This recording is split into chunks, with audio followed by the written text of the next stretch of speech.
I want to tell you a story about Jaden. Jaden's 13 years old. He loves to play soccer, play video games, and hang out with his friends. A few weeks ago, Jaden met someone online named Amber. They started chatting and became fast friends. And they only know each other online, and Jaden thinks that Amber's a little bit older, but is developing a little bit of a crush. And Amber starts sending some suggestive images to Jaden and says, "Why don't you send me some too? Show me something I haven't seen of you." And Amber sends Jaden her own nude image and asks him to send his as well. Eventually, Jaden agrees and sends a nude image to Amber. And immediately, the conversation takes a turn for the worse.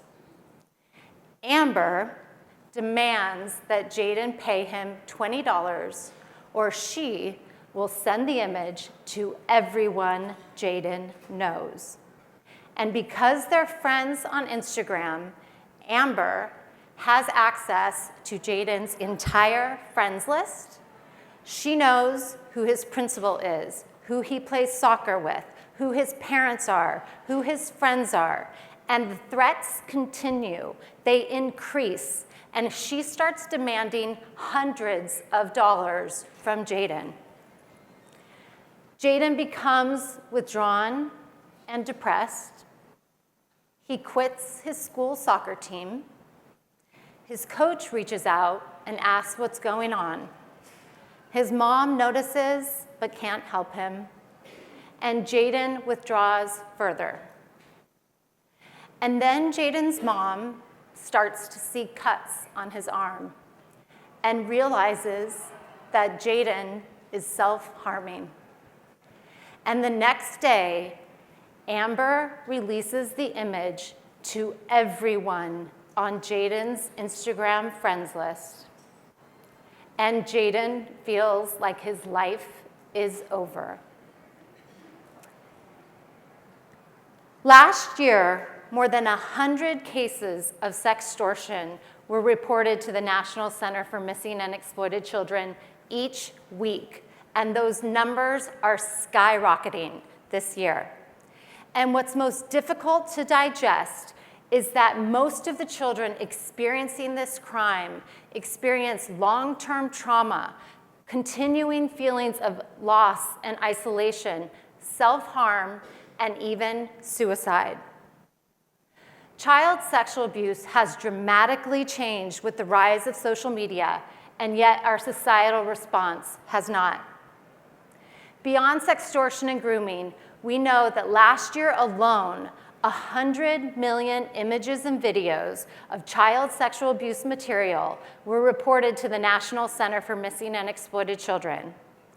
And a recent We Protect study found that 70% of American children surveyed said that they had experienced a harmful online sexual interaction by the time they reached 18. Let that sink in for a minute.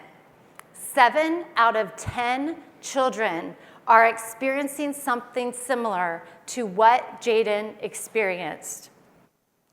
As our head of research says, geography used to be a protective barrier. If you didn't live near or with an abuser, you would not be abused. That is no longer the case. The internet has destroyed that protective barrier, and now every child with an internet connection is a potential victim of abuse. And as a society, we are just beginning to grapple with this emerging public health crisis. What has worked in the past will not work now. We must have a multi-stakeholder response that has scaled technology solutions as a core component. And that's what we're building at Thorn. We're working to change the way the world responds to child sexual abuse in the digital age. Our strategy is to arm those on the front lines with the technology and the resources they need to do their job more efficiently and more effectively. We anchor all of our solutions in child-first research so that we can ensure that our solutions are child-informed, and then we publish that research for the rest of the ecosystem. And then our core competency is building scaled software solutions to help first tech platforms create safe environments for children and also detect child sexual abuse at scale, and also for NGOs and law enforcement to identify children faster and remove them from harm's way. We develop prevention programming with youth and caregivers, and we work with legislators globally to help inform policy development. AI and machine learning are core components of our mission. The issue of child sexual abuse in the digital age is an issue of scale. Tens of billions of images, videos, and messages are traded every single day on the tech platforms that we use. So how do we find these instances of what is happening to Jaden, or find one of those 100 million files of child sexual abuse that's being traded? You ideally want to find it as quickly as possible and take it down before it goes viral, or in an ideal world, prevent it before it ever happens. But this is like trying to find a very, very tiny needle in a very, very big haystack. And that's what our job is to do at Thorn. We work with our partners to help them find that needle. And how we did that was we built a very specialized magnet that is very good at finding small needles. We launched our product, Safer, in 2019. And originally what it did was allowed our partners to find exact matches of known child sexual abuse material.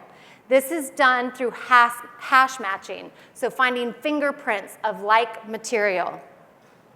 Hash matching is critical, but the harder job, and one that is just as critical, is finding new abuse material that has never been seen before, or detecting live grooming and sextortion conversations.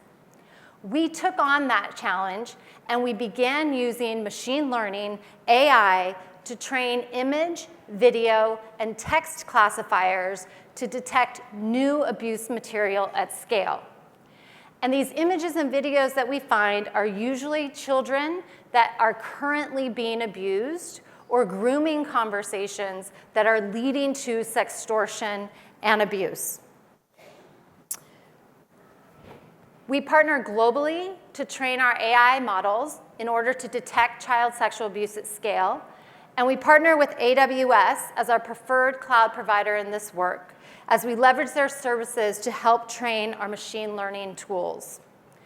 Today, our platforms have detected more than 7 million files of child sexual abuse material on our partners' platforms, and nearly half of that is from our AI classifiers.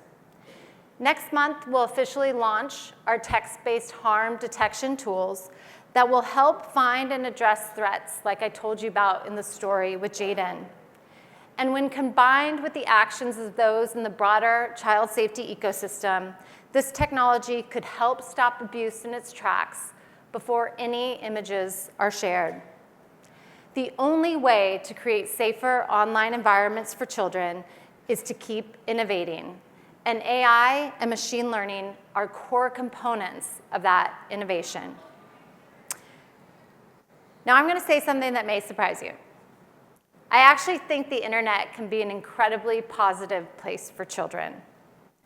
A place that children can go to learn, connect, and explore. And we already know that the internet is a core part of our children's lives, which is one of the reasons why I do this work. I believe we as a society must deliver a multi-stakeholder approach so that our children can realize the full benefits of technology without the potential for harm. We can start with the tech, but the most effective response will be an AI-powered online safety net with a community safety net. And what does that look like? It looks like every single tech platform with an upload button is building safe spaces for children and detecting child sexual abuse at scale. It looks like parents having access to the resources to have shame-free, fear-free conversations with their children from the moment they put a device in their hands. It looks like consumer brands partnering with us or others to bring this issue out of the shadows, to give voice to what children are experiencing and give them the language to ask for help. It looks like policymakers creating meaningful legislation that balances children's privacy and safety.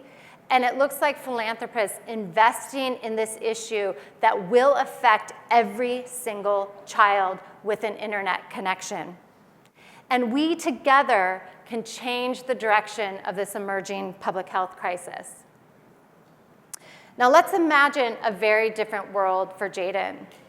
A world where his caregivers, the minute, maybe he was 3, 4, 5, or 6, the minute they gave him a device, they had age-appropriate, shame-free conversations with him about online safety. A world where when he went to his annual well visit with his pediatrician, they asked about his online experiences and gave him the language to ask for help if he needed it. A world where his favorite sports team, hey Chicago Bulls, held a youth empowerment day where they bridged sport with online safety in a non-threatening, fun way so that the children will listen. A world where his favorite platform was detecting child sexual abuse at scale. In that world, Jaden may have recognized the red flag when Amber asked for the image, and he may not have sent it. Or if he did, he would have asked for help sooner because he would have known he was a victim, he wouldn't have been shamed, and he would have had a whole community of people to support him. Or the platform would have flagged Amber's grooming early or the sextortion immediately and intervened before it got out of hand. And in that world, where Jaden is well educated, supported by his offline network, and protected by an AI-powered online safety net, Jaden's online experience would have been much better. It would have been on his terms. He would have been empowered to play, learn, and connect safely, even online. And that's something we believe every kid deserves. I invite you to join us in this critical mission to defend children from sexual abuse and build a world where every child can be safe, curious, and happy. Thank you.